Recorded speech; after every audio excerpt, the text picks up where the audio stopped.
Kisah Timun Mas dan Buto Ijo. Di sebuah desa yang damai, tinggal seorang nenek tua yang kesepian bernama Embok Sarni. Ia hidup sederhana di rumah bambu kecil di tepi hutan. Meski usianya telah lanjut, ia tetap bekerja keras bertani dan menanam sayur-sayuran. Namun, yang paling ia rindukan adalah kehadiran seorang anak dalam hidupnya. Setiap malam, ia berdoa agar suatu hari bisa memiliki seorang putri kecil yang bisa ia sayangi. Pada malam hari, Embok Sarni berdoa lebih sungguh-sungguh dari biasanya. Angin malam bertiup lembut membawa suaranya ke langit. Di atas awan, para makhluk penjaga desa mendengar doa itu. Salah satu makhluk pemberi harapan memutuskan untuk membantu.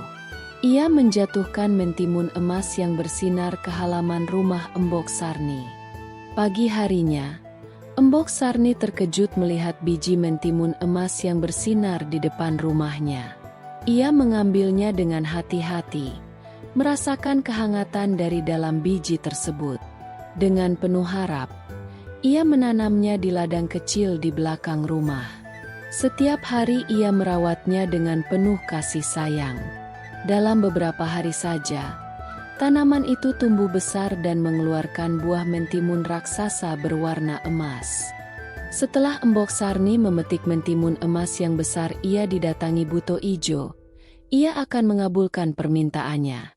Buto Ijo berkata di dalam mentimun itu ada seorang bayi lucu. Ambillah, Embok Sarni bisa menjadikannya sebagai anak. Asalkan nanti ketika anak itu sudah dewasa, Buto Ijo akan mengambil kembali. Dan Embok Sarni menyetujuinya. Ketika buah mentimun itu matang, Embok Sarni membelahnya dengan hati-hati. Betapa terkejutnya ia saat melihat seorang bayi perempuan mungil di dalamnya. Bayi itu memiliki mata besar bercahaya dan kulit halus seperti mutiara. Ia menamai bayi itu Timun Mas, karena kulitnya berkilau seperti emas. Sejak saat itu, hidup Embok Sarni dipenuhi kebahagiaan. Tahun-tahun berlalu, Timun Mas tumbuh menjadi gadis kecil yang ceria dan cerdas. Ia suka membantu Embok Sarni di kebun dan senang berlarian di antara pohon-pohon. Rambut hitam panjangnya selalu diikat dua, dan matanya besar penuh rasa ingin tahu.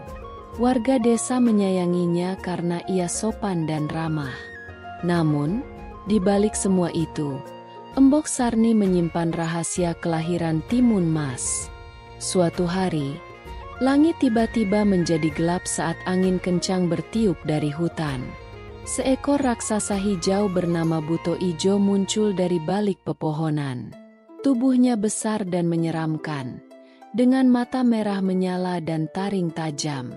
Ia datang menagih janji lama kepada Embok Sarni, seorang anak sebagai tumbal. Embok Sarni gemetar, menyadari hari yang ditakutinya akhirnya tiba. Dengan suara berat, Buto Ijo mengingatkan Embok Sarni akan perjanjian lama. Ia diberi benih emas dengan syarat anak itu diserahkan saat dewasa. Embok Sarni memohon tambahan waktu. Raksasa itu mengangguk, memberikan waktu hingga ulang tahun ke-17 Timun Mas. Setelah itu, ia akan datang kembali dan tak mau ditolak. Dengan hati berat, Embok Sarni menyembunyikan kebenaran itu dari Timun Mas. Malam itu, Timun Mas bermimpi tentang hutan yang gelap dan suara mengerikan memanggil namanya. Ia melihat sosok raksasa besar yang mengulurkan tangan ke arahnya. Ia terbangun dengan jantung berdebar dan napas berat. Mimpi itu begitu nyata hingga membuatnya gelisah. Embok Sarni hanya memeluknya, tapi tidak menceritakan kebenarannya. Waktu terus berlalu. Timun Mas kini telah berusia 16 tahun. Ia tumbuh menjadi gadis remaja yang kuat, berani, dan cerdas. Ia sering membantu warga desa dan berlatih bela diri diam-diam di pinggir hutan. Embok Sarni bangga sekaligus cemas karena waktunya hampir tiba. Ia mulai menyiapkan sesuatu untuk melindungi Timun Mas. Embok Sarni diam-diam pergi ke gunung menemui seorang pertapa tua. Ia memohon bantuan agar bisa melindungi anaknya dari raksasa buto ijo. Sang pertapa memberinya 4 benda ajaib: biji timun, jarum, garam, dan terasi. Keempat benda ini harus digunakan saat Timun Mas dikejar oleh raksasa. Embok Sarni menyimpannya di kota kecil dan bersiap menyerahkannya saat waktunya tiba. Tepat saat matahari terbit di ulang tahun ke-17 Timun Mas, angin kencang kembali bertiup. Langit berubah gelap dan terdengar suara langkah kaki berat dari arah hutan. Buto Ijo datang menagih janjinya. Embok Sarni menahan Timun Mas yang terkejut dan ketakutan. Saat raksasa itu mendekat, Embok Sarni menyerahkan kotak berisi benda-benda ajaib kepada putrinya. Dengan air mata di pipinya, Timun Mas berlari meninggalkan rumah. Buto Ijo mengaum marah dan mulai mengejarnya. Gadis itu berlari menembus sawah, hutan, dan sungai tanpa henti. Keringat membasahi wajahnya, namun tekadnya kuat. Ia harus selamat demi dirinya dan ibu angkat yang dicintainya. Saat Buto Ijo semakin dekat, Timun Mas mengambil biji timun dari kotak. Ia melemparkannya ke tanah, dan tiba-tiba tanaman mentimun tumbuh sangat cepat. Tanaman itu membelit kaki raksasa dan memperlambat langkahnya. Buto Ijo marah dan mengamuk, tapi Timun Mas mendapat waktu untuk menjauh. Ia terus berlari sekuat tenaga. Beberapa waktu kemudian, raksasa itu berhasil lolos dan kembali mengejar. Timun Mas melempar jarum dari kotak. Jarum-jarum itu berubah menjadi hutan bambu tajam dan rapat. Buto Ijo menjerit kesakitan saat tubuhnya tertusuk-tusuk. Timun Mas kembali berlari sambil menahan tangis. Buto Ijo semakin marah dan menebas semua bambu dengan kekuatannya. Timun Mas menaburkan garam dari kotak itu ke sungai yang dilewatinya. Tiba-tiba, air sungai mendidih dan menghalangi langkah raksasa. Buto Ijo melompat-lompat kesakitan saat kakinya menyentuh air panas.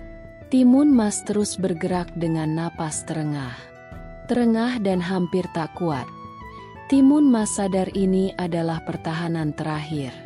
Ia melemparkan terasi ke tanah. Awan hitam langsung muncul dan membentuk lautan lumpur besar. Buto Ijo terpeleset dan tercebur ke dalam lumpur. Ia tenggelam perlahan sambil menggeram marah. Timun Mas berjalan pulang dengan langkah lemah tapi penuh harapan. Saat ia tiba, Embok Sarni menyambutnya dengan pelukan erat. Mereka menangis bahagia dalam pelukan itu.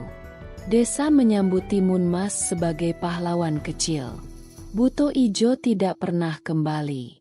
Timun Mas mulai membantu warga desa menanam sayuran di ladang bersama anak-anak lain.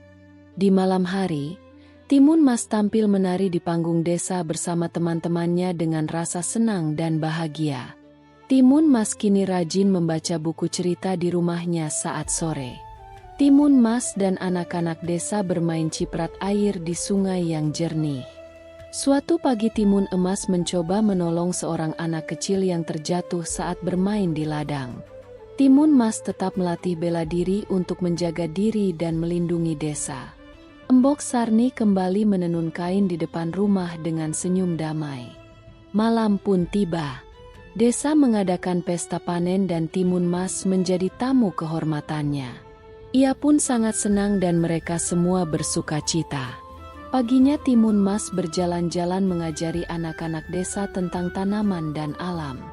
Malam harinya, Timun Mas tidur nyenyak di kamarnya yang damai. Dalam tidurnya, ia bermimpi bertemu dengan ayah dan ibu kandung yang memberinya restu.